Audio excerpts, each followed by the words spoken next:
নমস্কার, তোমাদের সবাইকে সুদীপ্ত ফ্রেন্ড লার্নিংয়ে স্বাগত জানিয়ে আজকে ক্লাসটি শুরু করছি।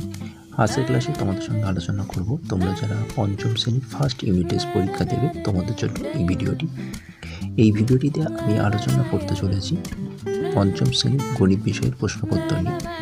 বন্ধুরা, পঞ্চম শ্রেণীর প্রথম পর্যায়ক্রমিক মূল্যায়নপত্র 2025 বা ফার্স্ট ইউনিট টেস্টে এই প্রশ্নপত্রটির উত্তর সহ এই ভিডিওটিতে আমি সম্পূর্ণ আলোচনা করতে চলেছি।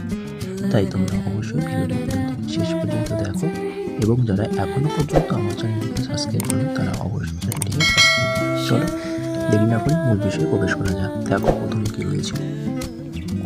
প্রথমে আছে প্রথম পর্যায়ক্রমিক মূল্যায়ন 2025। প্রথমে তোমাদের বিদ্যালয়ের নাম অবশ্যই তোমরা লিখবে। শিক্ষার্থীর নামের জায়গায় তোমাদের নাম এবং ক্রমিক নম্বরের জায়গায় তোমাদের রোল নাম্বারটা অবশ্যই উল্লেখ করবে।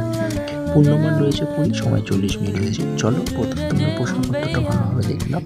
আমি ভিডিওর শেষে আমি উত্তরপত্রটা দেখিয়ে দেবো। চলো দেখে নাও।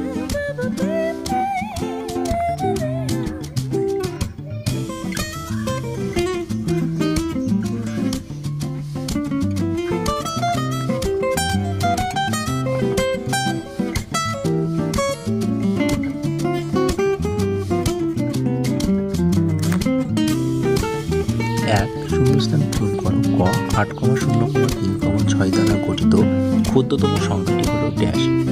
খ 6 ও 9 এর সাধারণ গুণনীয়কগুলি হলো ড্যাশ। গ একটি নিরেট শঙ্কু ড্যাশটির সমতল ও ড্যাশটির বক্রতল রয়েছে আছে।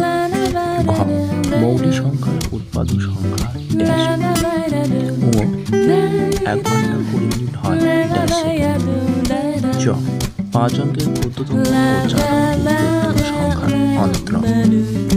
চলো এবার দুই দাগে দেখে নাও। নিচের প্রশ্নগুলির উত্তর দাও। ক ক্ষয়টা 85,265,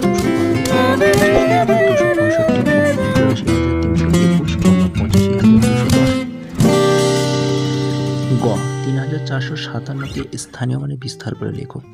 এই অঙ্কটাও তোমাদের খুব সহজ, দেখে নাও। ঘ লঘিষ্ঠ আকারে প্রকাশ করো 248/264। চলো পরের পেজের প্রশ্নগুলো দেখো। পরের পেজে অর্থাৎ 3 দাগে বলা হয়েছে নিচের প্রশ্নগুলির উত্তর দাও। ক এক ব্যক্তি 60,000 টাকা ছিল, তিনি 12,570 টাকা স্ত্রীকে দিলেন এবং 10,500 টাকা পুত্রকে দিলেন। তাহলে বাকি টাকা দান করলেন, তিনি কত টাকা দান করেছিলেন? এই অঙ্কটি চলো।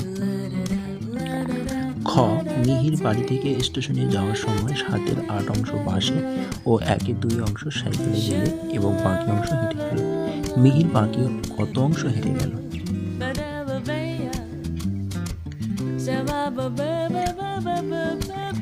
চলো এবার তোমরা দেখে নাও এই প্রশ্নপত্রের উত্তরপত্রটি তোমরা দেখে নাও এবার সুন্দর করে।